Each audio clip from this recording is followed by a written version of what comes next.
Memang kota Surabaya dari dulu hingga sekarang itu memang merupakan kota perdagangan.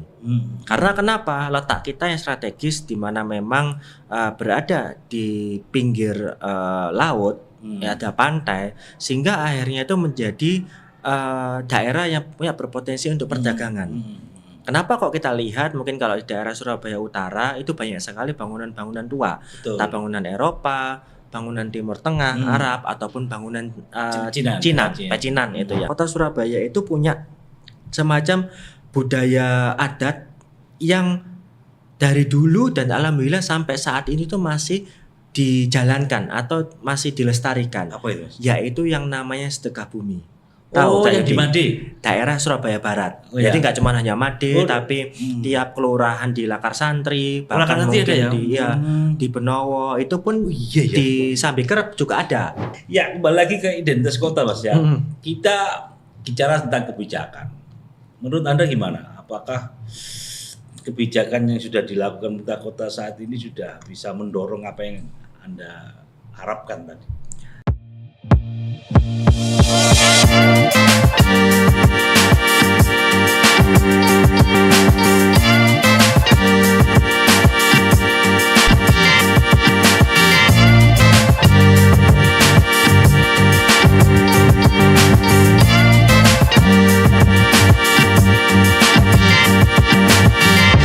Waalaikumsalam warahmatullahi wabarakatuh. Berjumpa lagi ini dengan Mas Fuad Benardi, ya, anak politisi PDI Perjuangan.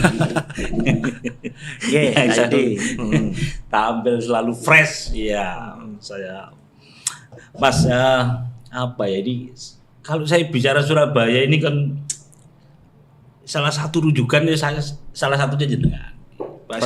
Ya, satu Anda realisi Surabaya, ya, kecil Surabaya sampai kuliah di Surabaya sampai menjadi anggota dewan juga. Iya, jadi lahirnya Surabaya, ya sempat bermigrasi bentar ke Bojonegoro, tapi setelah itu balik lagi. Duh, di Bojonegoro apa? Ibu di Ya sana? kebetulan ikut ibu, karena waktu itu ibu jadi PNS di sana, tapi Ibu sempat di PNS ya? Ya. Gitu ya. Sampai tahun 95 kok sudah balik lagi ke Surabaya. Setahun, 2 tahun.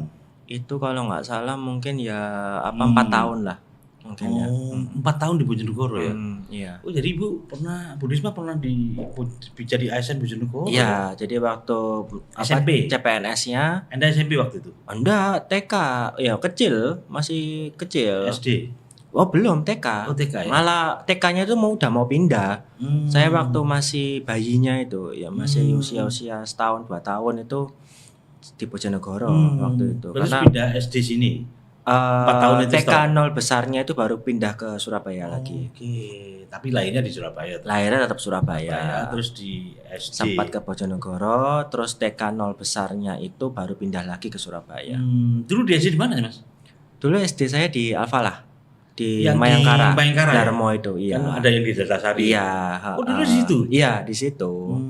Eranya Pak Hidayat Gitu. berarti. Kenal ya waktu itu? Pak Hidayat ininya, Gurunya. iya. Pak Hidayat Iya, itu kan. kenal.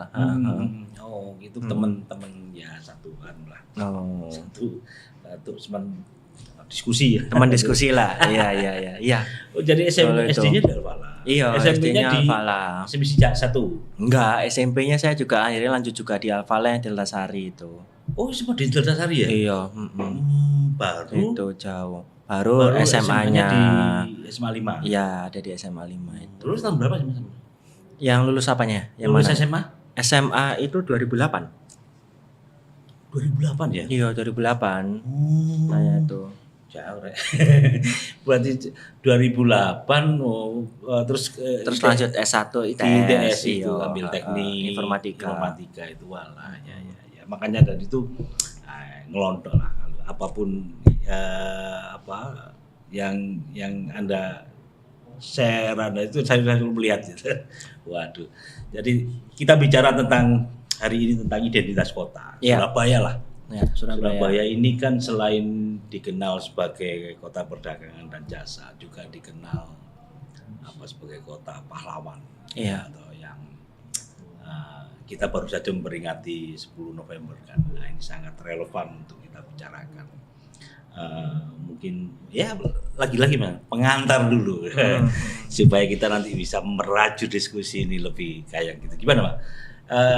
Identitas Kota Pahlawan dan perspektif buat Bernardi ini seperti apa? Atau awal terbentuknya Kota Surabaya ini memang juga kita tidak bisa terlepas dari Raden Saunggaling yang mana memang juga Saunggaling. Iya, pundennya itu kan kita bisa temukan di Kecamatan Lakar Santri, Surabaya Barat, di mana itu merupakan awal terbentuknya Kota Surabaya di awal karena beliau dulu sempat menjadi adipati atau pemerintah atau kepala daerah pertama yang mana memang akhirnya kemarin ini pemerintah kota Cak Eri itu membuatkan sebuah patung Saunggaling di Jalan Raya Wiyung itu yang mungkin ayam ya seperti bentuk ayam itu yang mana mungkin ketika pada saat diresmikan di sosial media itu banyak sekali anak-anak muda Surabaya yang mungkin mikirnya itu adalah ikon salah satu klub yang ada di Eropa gitu karena mirip memang tapi itu sebenarnya itu adalah Saunggaling yang mana itu merupakan ya wujud representatif bahwa kita ini ya Kota Surabaya ini bisa ada dulu karena memang cikal bakalnya juga dari Raden Saunggaling itu. Jadi memang itu ya sebuah warisan sejarah dan budaya juga yang memang harus kita terus tanamkan, harus kita terus lestarikan supaya kenapa? Supaya nantinya itu anak-anak muda Surabaya, baik yang anak maupun nanti masih mungkin generasi Z atau bahkan mungkin anak-anak sekolah itu tidak lupa tentang jati diri maupun sejarah kotanya. Ya, ini PR penting ya tentu karena memang identitas ini saya kadang-kadang juga ada rasa khawatir. Iya. Dengan banyaknya infiltrasi budaya yang masuk hari-hari ini ya. Iya. Ini apakah mereka ini masih mengenal cerita-cerita yang Anda sebutkan tadi? Atau masih hafal ya? Atau masih ya kata-kata membaca literasinya itu? Gimana? Ya memang itu kan satu hal ini kan sejarah tentang sejarah-sejarah terus bagaimana cikal awal Surabaya dan lain-lain itu memang harus kita terus lestarikan, harus kita tanamkan kepada anak-anak Surabaya. Karena memang kalau tidak bisa kita lestarikan, kita tidak infokan, maka nanti akan putus, akan hilang. Nah, ini sebenarnya kan dulu memang waktu di eranya Bu Risma, saya mungkin juga nanti bisa berlanjut juga di Cak Eri itu kan ketika pada saat di bulan pahlawan ini atau bulan November ini, Hari Pahlawan ini, itu dulu ada yang namanya kelas kebangsaan. Di mana ya pada saat itu memang Bu Risma mengajak anak-anak sekolah yang mulai anak SD, SMP bahkan SMA atau SMK itu untuk berkunjung ke beberapa titik yang memang menjadi tempat-tempat bersejarah seperti monumen pahlawan, terus kemudian tempat-tempat yang memang bersejarah mungkin ke alun-alun Kota Surabaya ataupun memang ke Jembatan Merah di mana memang itu menjadi tempat dan saksi perjuangan maupun proses para pendiri bangsa kita, para pahlawan yang memang sudah mendahului kita ini berjuang untuk melakukan kemerdekaan Indonesia lewat di Kota Surabaya maupun mempertahankan kemerdekaan dari tangan penjajah. Ya, saya ingat itu banyak beberapa kegiatan yang sekolah kebangsaan itu ya. Iya, itu kan bagus. Jadi kan memang itu ada runutannya dan memang itu akhirnya membuat anak-anak muda kita ini mereka itu yang awalnya tidak tahu menjadi tahu sehingga akhirnya benar-benar bisa menghargai para pendiri bangsa, para pahlawan yang memang sudah berjuang untuk supaya Kota Surabaya itu sekarang itu bisa nyaman, tentram seperti saat ini. Ya belajar sejarah dengan menyenangkan lah. Iya, benar. Waktu itu ya. Dan saya ikut kan beberapa hal saya ikuti, ternyata menarik juga. Iya, dan memang alhamdulillah juga infrastrukturnya kalau kita lihat di Museum Pahlawan itu kan juga yang di Siola Tugu Pahlawan itu loh. Yang Tugu Pahlawan itu Museum Surabaya. Iya, ada Museum Surabaya itu. Tugu Pahlawan itu kan ada museumnya itu dia itu juga tidak hanya sekedar museum biasa tapi juga ada proses, ada peristiwanya, ada video-video juga itu kan akhirnya kan memudahkan ya selain buat anak-anak maupun wisatawan baik yang dalam negeri ataupun yang luar negeri itu yang berkunjung ke sana jadi tahu dulu itu sejarahnya seperti apa dan bagaimana prosesnya, baik proses untuk kemerdekaan maupun mempertahankan kemerdekaan tersebut. Ya, saya beberapa kali ke museum itu dan ya saya menyaksikan, dan memang ini literasi yang penting lah untuk utama generasi muda. Mas. Dan kembali lagi soal identitas kota yang kepahlawanan, Surabaya ini kan juga banyak bangunan fisik. Iya, benar. Peninggalan Belanda yang hari-hari ini sudah banyak. Ada yang beberapa yang bukan direvitalisasi istilahnya ya. Bukan dibuka tapi renovasi. Jadi kayak diperbaiki, hanya dicat ulang ataupun ini, tapi tidak merubah bentuk utuhnya. Saya bagi 4 misalkan itu Mas, yang di Kota Lama ya. Itu ada Eropa, ada Timur Tengah ya, yang di Ampel itu. Ya, Ampel itu juga ada. Ada Pecinan. Iya. Dan itu kan punya ciri khas sendiri. Iya, kan. benar. Hari ini kan itu menjadi salah satu ikon Surabaya. Ikon kota Surabaya. Karena memang disasari atau tidak, memang kota Surabaya dari dulu hingga sekarang itu memang merupakan kota perdagangan. Karena kenapa? Letak kita yang strategis, di mana memang berada di pinggir laut, ada pantai, sehingga akhirnya itu menjadi daerah yang punya berpotensi untuk perdagangan. Kenapa kok kita lihat mungkin kalau di daerah Surabaya Utara itu banyak sekali bangunan-bangunan tua, entah bangunan Eropa, bangunan Timur Tengah, Arab, ataupun bangunan Cina, pecinan itu ya. Karena memang pada saat dulu itu, ketika pada saat pelabuhan di sekitar sana itu masih pelabuhan tradisional itu berkembang, akhirnya kan membentuk peradaban atau kota-kota di sekitar pelabuhan itu yang akhirnya menjadi landmark atau ciri khas kota Surabaya jadi saat ini. Dan itu memang kota Surabaya dari dulu hingga sekarang itu memang terdiri dari berbagai macam etnis atau suku. Jadi memang dulu kan karena ada masyarakat Eropanya, karena dulu kita menjadi jajahan dari Eropa, tetapi juga ada masyarakat Cina maupun Arab yang memang mereka dahulu itu datang ke Surabaya untuk berdagang.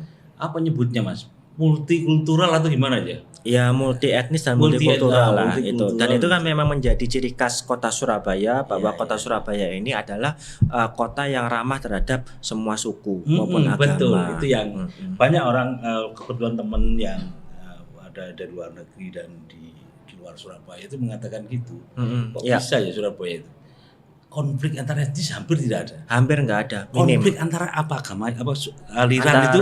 Agama pun aliran itu ya, itu juga minim. Iya. Hampir tidak ada. Itu karena memang masyarakatnya memang terbentuk biasa atau terbiasa bergaul sebenarnya kalau masyarakatnya itu memang lebih kepada yang penting itu pengennya guyup, harmonis, terus sikapnya juga pengennya kan pastinya gotong royong juga. Dan masyarakat Surabaya itu memang cenderung tidak mau terlibat kepada hal-hal yang bisa merusak persatuan dan kesatuan. Jadi kalau misalnya diiming-imingi untuk memprotes terhadap aliran agama atau kepercayaan lain, itu sudah tidak berminat. Karena memang semua itu masyarakat kita ini juga pintar, masyarakat Surabaya, karena mereka itu bisa mengetahui ini sebenarnya itu layak atau tidak untuk diperjuangkan. Gitu. Akhirnya makanya membuat kenapa kok konflik antar etnis ataupun antar agama itu minim untuk di kota Surabaya. Bisa dikatakan begitu, dan itu diakui oleh banyak kalangan ya. Di Surabaya itu sangat anu. Dan ya contoh paling gampang ya, kalau misalnya kita sampai sekarang pun itu pada saat di bulan suci Ramadan ketika banyak tempat-tempat daerah lain memang harus sampai ditutup, nggak boleh jualan, di Surabaya santai-santai aja.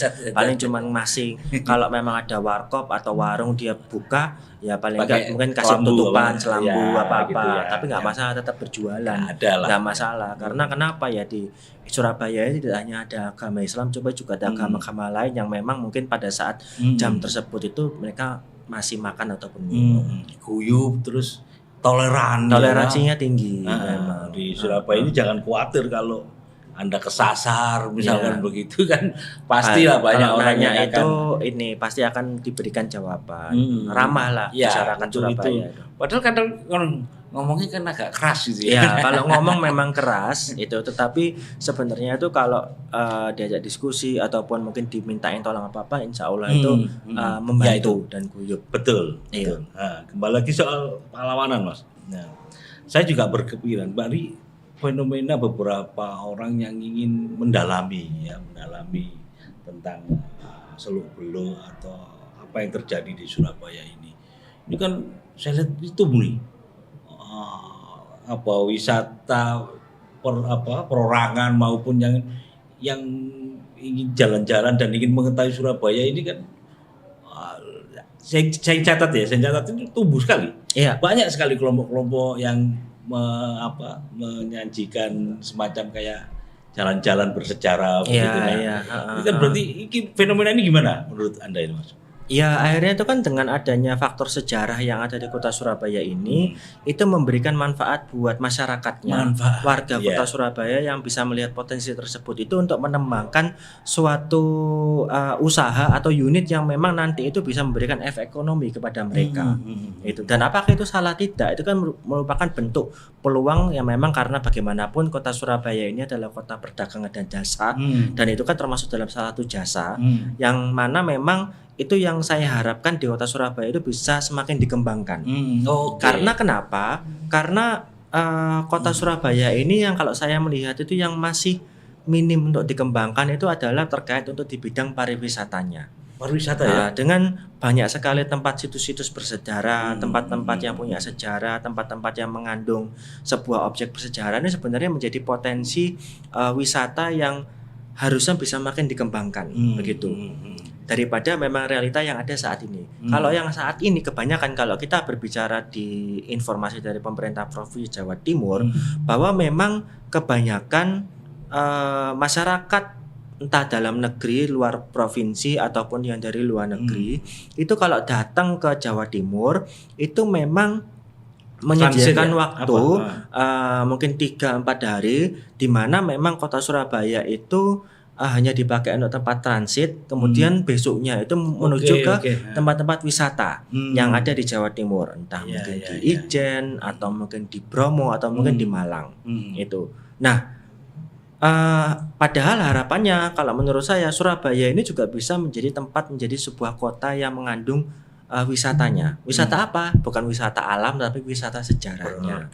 Yang mana memang sebenarnya kita punya banyak tempat-tempat spot-spot yang menarik tadi, bangunan-bangunan seperti di Jalan Tunjungan, kemudian Kota Tua Lama, terus kemudian di daerah Pecinan itu Kia-kia kalau intinya. Terus kemudian yang pastinya itu tempat di Pandean, rumah lahirnya Bung Karno, kemudian juga Ampel yang mana memang di situ banyak sekali tempat-tempat Timur Tengah itu masyarakat itu yang mana sebenarnya ini menjadi sebuah potensi yang wisata yang sebenarnya bisa digarap oleh masyarakatnya. Nah, ini makanya nanti pastinya tetap perlu dukungan dan support dari pemerintah daerah, dalam hal ini pemerintah kota dan kami pemerintah provinsi agar pengembangan untuk pariwisata di Surabaya ini bisa semakin digiatkan, lebih masif. Memang caranya bagaimana? Ya memang bagaimanapun kita bisa tiru apa yang dilakukan oleh Banyuwangi adalah dengan membuat banyak event-event yang ada dan itu masuk dalam kalender tahunan Kota Surabaya yang itu nanti kita bisa populerkan entah di luar provinsi ataupun di luar negeri bekerja sama dengan kota-kota sister city-nya Kota Surabaya supaya supaya masyarakat itu banyak yang tahu baik yang dalam maupun luar negeri sehingga mereka bisa datang ke Kota Surabaya pada saat event-event tersebut. Akhirnya kan menambah perekonomian di Surabaya dan juga menambah PAD untuk Kota Surabayanya juga. Saya kira agenda tahunan berarti itu Mas ya. Iya, harusnya tahunan begitu. yang sudah disiapkan secara matang begitu dan para turis atau orang-orang yang ingin berwisata itu sudah tahu. Bulan Mei misalnya. Iya, bulan Mei karena pas ulang tahunnya Kota Surabaya itu ada kalender dan ini kalau bisa kita sarankan itu kalendernya dibuat setahun. Karena kenapa? Annual ya. Annual. Karena kenapa? Sebenarnya selain memang ada budaya-budaya sejarah yang ada itu, kita juga Kota Surabaya itu punya semacam budaya adat yang dari dulu dan alhamdulillah sampai saat ini tuh masih dijalankan atau masih dilestarikan. Apa itu? Yaitu yang namanya sedekah bumi. Oh, Tahu yang di Made. daerah Surabaya Barat. Oh, ya. Jadi nggak cuma hanya Made, Oh, tapi tiap kelurahan di Lakar Santri, Lakar bahkan Santri mungkin ada ya? di Benowo itu pun iya ya. di Sambikerep juga ada. Sambikerep ada ya? Ada. Pokoknya memang daerah kebanyakan Surabaya Barat itu ada. Itu kenapa? Itu adalah sebuah peristiwa di mana memang pelaksanaan kegiatannya itu setelah satu suro. Itu karena kenapa? Itu kan karena untuk merayakan kesyukuran setelah panen. Pada setelah panen yang mana memang biasanya setelah satu suro itu, nah sebagai wujud syukurnya masyarakat di sana itu menyelenggarakan yang namanya sedekah bumi. Itu di mana memang biasanya acaranya itu ada acara tiap RT itu bikin ininya apa kayak apa namanya? Kayak tumpengan terus ataupun emang bikin koreografi macam-macam itu penampilan yang itu dikelilingkan ada rutenya kayak jalan sehat begitu. Tinju bebas masih ada? Dulu ada tinju bebas. Tinju bebas ada. Saya pernah ikut dulu tuh. Iya, saya pernah lihat itu. Memang itu masih ada itu. Itu masuk dalam agendanya di sedekah bumi. Nah, ini kan sebuah hal apa namanya kegiatan budaya, sejarah yang terus dilestarikan yang memang harapannya kita bisa publikasikan. Jadi yang nonton itu nggak cuman hanya warlock atau warga lokal sana, tetapi juga bisa warga dari luar provinsi, luar kota, bahkan dari luar negeri juga. Kalau luar negeri pasti saya yakin pasti banyak yang mau hadir. Karena kenapa? Karena di negaranya mereka nggak punya budaya seperti ini. Nah ini kan sebenarnya kan menjadi suatu potensi wisata, suatu potensi pendapatan ekonomi yang nanti bisa bertambah. Karena kita bisa lihat kalau tiap sedekah bumi ada itu mesti banyak sekali UMKM yang jualan macam-macam itu, dan ekonomi pun jalan gitu. Dan apa tiap RT itu dengan gengsinya itu mereka nggak mau kalah karena dilombakan kan itu. Jadi mengeluarkan yang terbaik gitu. Hampir selip tadi nggak mikir saya Pak. Yang sedekah bumi masih ada ya? Masih ada. Bulan apa Mas? Pokoknya setelah satu suro. Oh, pokoknya setelah satu suro. Biasanya kan kalau satu suro itu kalau sekarang itu kan berapa tahun ini kan setelah bulan 7 bulan 8 sampai nanti ini biasanya nanti paling ya Desember udah selesai. Gitu. Itu yang asing ada banyak Mas? Belum ya. Orang asing yang ke situ belum sih itunya. Makanya kan ini kan sebuah budaya, sebuah kegiatan tahunan yang menurut saya itu bisa dipublikasikan, bisa diinformasikan sehingga nanti itu bisa menarik wisatawan dari asing. Dulu sempat waktu di eranya Bu Risma itu dibuatkan kegiatan sedekah buminya ditaruh di kota. Jadi akhirnya beberapa RW di tiap wilayah itu di Surabaya Barat itu disuruh bikin kegiatannya kayak jalan sehat itu tadi, menampilkan tiap pertunjukan masing-masing RW tapi ditaruh lewatin ya kayak di balai kota terus lewat Raya Darmo apa-apa gitu. Jadi sebenarnya pernah kayak gitu. Ya menarik, bagus itu. Ya, jadi kan akhirnya kan menjadi hiburan masyarakat Kota Surabaya dan jadi potensi wisata untuk dikembangkan diinformasikan ke wilayah-wilayah lain. Berarti perlu packaging, apa istilahnya? Promosi dan kemasan yang lebih ya. Iya. Makanya dalam setiap kesempatan saya memang selalu menyampaikan sebenarnya ini kegiatan-kegiatan Kota Surabaya ini sudah ada dalam kita kalau memang ngomong setahunnya.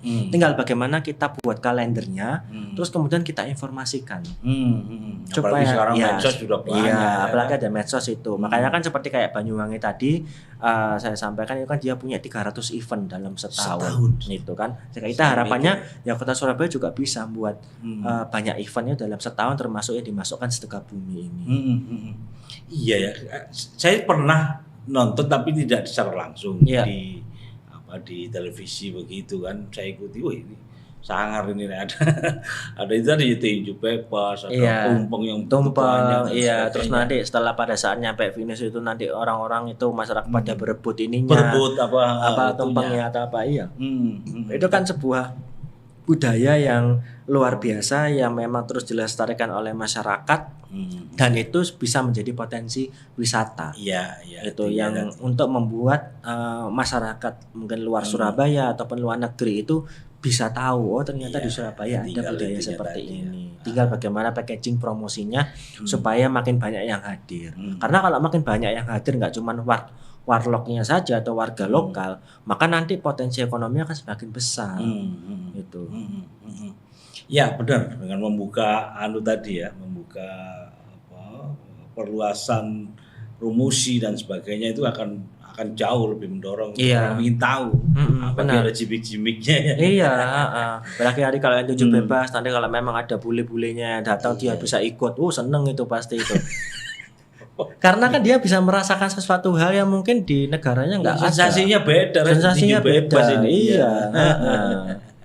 Gitu. Iya. Ada pengalaman Mas. Suatu ketika saya bersama teman yang antarkan beberapa orang wisatawan. Dia ingin tahu bagaimana bentuk waktu itu di Babean. Nggak ada lagi di Babean itu. Bagaimana bentuk kampung dan pasar yang ada di Surabaya itu senengnya minta ampun. Senang ya. Babean itu kan, kalau kita lewat Ya, waktu kalau zaman jam-jam pagi Iya, itu kan kayak ruwet gitu kan. iya. Tapi ternyata seneng ya. Wih, dia seneng sekali. Karena nggak mau nemu di tempatnya. Nggak ada tempat. Jadi sebenarnya bagaimana memang ya itu ya potensi yang ada ini, kemudian kita bisa memperkenalkan. Iya. Babean itu keren loh. Keren. Ada dia itu sempat makan apa ya? Ya makanan tradisional lah katakanlah begitu, dan dia ya unik aja. Iya. Sebenarnya kita tuh punya banyak makanan tradisional yang memang sekarang itu sudah agak pudar, bahkan mungkin hilang. Pernah mungkin kalau saya tahu tuh saya itu juga sempat dulu mau ngembangkan ada yang namanya itu sate karak gitu. Sate karak, Iya, tahu ya. Surabaya mesti Nah, cakmik. tapi tidak semua masyarakat terutama anak muda sekarang itu masih tahu itu karena kan sudah agak pudar. Nah, itu kan sebenarnya kan potensi kuliner asli Surabaya yang mana memang itu bisa dikembangkan lagi. Itu. Nah, itu nanti kalau dikemas nanti misalnya dalam bentuk paket wisata dan lain-lain itu harusnya bisa menjadi suatu tambahan ekonomi lah untuk para pelaku usahanya dan yang terutama kita harapkan juga dari masyarakat Surabaya. Kuliner kita ini luar biasa, Mas. Luar biasa sebenarnya. Luar biasa. Orang sudah siapapun lah. Iya. Sudah mengklaim kalau Surabaya itu sudah makanannya itu ini ya, termasuk kita ini juga kota Surabaya ini kota kuliner karena ya kulinernya itu sudah terkenal jos lah gitu. Iya. Teman-teman saya yang dari luar kota, dari Jakarta atau dari mana itu mesti kalau ke Jakarta itu ngomong makanannya itu enak-enak.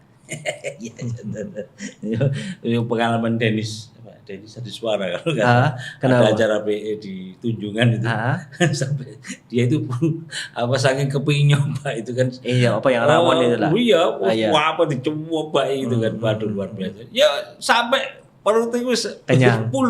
Masih tahu. Tapi ya gimana lagi wong dia kepingin karena kan ya penasaran lah. Itu kan memang sebenarnya kan potensi wisata juga bahwa kuliner di kota Surabaya itu juga top dan enggak kalah dengan wilayah-wilayah yang lainnya. Itu sebenarnya bisa jadi potensi wisata juga.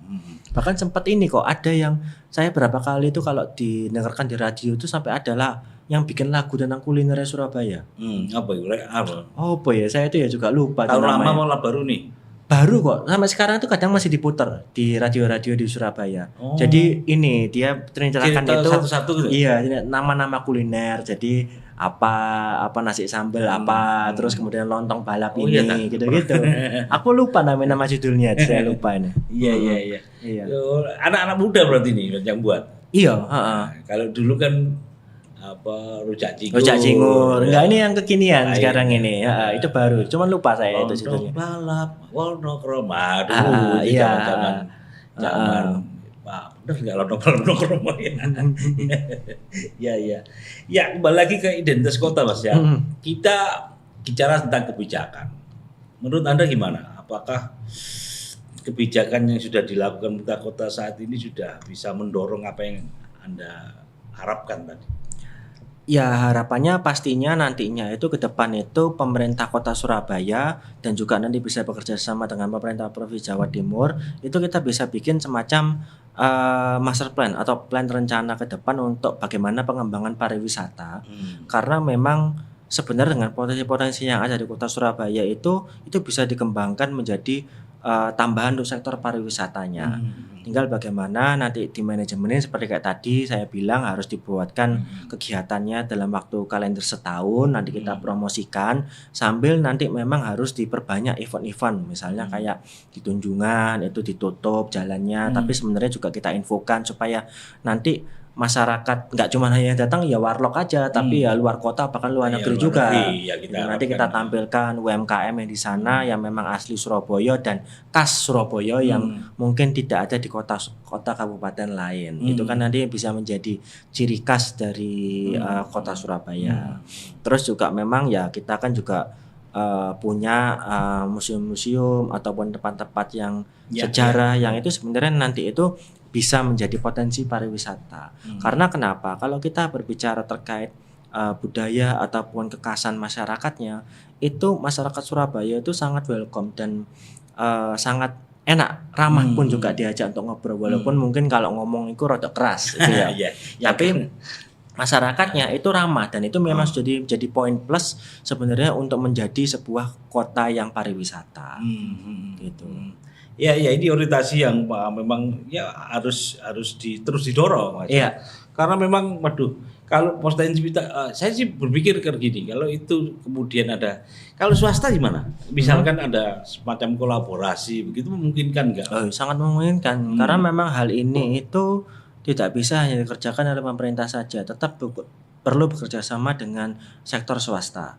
Contohnya seperti kayak kita berbicara Jalan Tunjungan. Pada saat itu awal memang kan proses pemugarannya itu perbaikan untuk revitalisasi Jalan Tunjungan itu pertama kali kan waktu di eranya Bu Risma. Betul. Di saat itu memang saya sempat ingat itu Bu Risma sempat memanggil beberapa pemilik tempat di Jalan Tunjungan tersebut untuk paling enggak ya itu kan banyak yang tutup kan semua di waktu itu sepi pokoknya. Zaman dulu sebelum ramai seperti sekarang itu ya kalau Jalan Tunjungan itu jalan yang paling lenggang, nggak pernah macet di situ. Beda kayak sekarang ya. Gitu. Dulu lenggang gitu. Karena kenapa di situ ekonominya itu mungkin sudah vakum saat itu ya agak mati dan ya hanya menjadi jalan lewatan saja gitu. Padahal dahulunya terkenal sebagai tempat perekonomian ya gitu.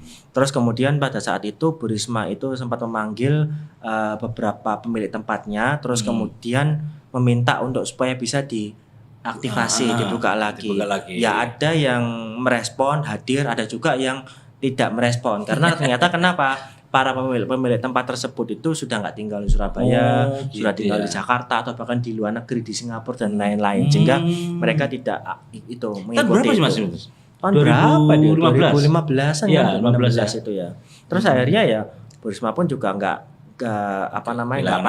kehilangan akal, akhirnya kembangkan aja sesuai dengan kemampuannya yang mau bekerjasama ya dibuatkan ini terus dibuatkan program sering nutup Jalan Tunjungan dan dibuatkan acara-acara akhirnya kan Tunjungan bisa pertama kali nutup nutup kan Tunjungan bisa rame terus berkembang menjadi seperti sekarang dan sekarang oleh Cak Erik dibuat jadinya itu Tunjungan Romansa tambah rame dan akhirnya tempat-tempat yang dulunya tidak mau merespon mereka kecipratan ininya kecipratan tahu ada potensi ya sekarang mulai buka gitu.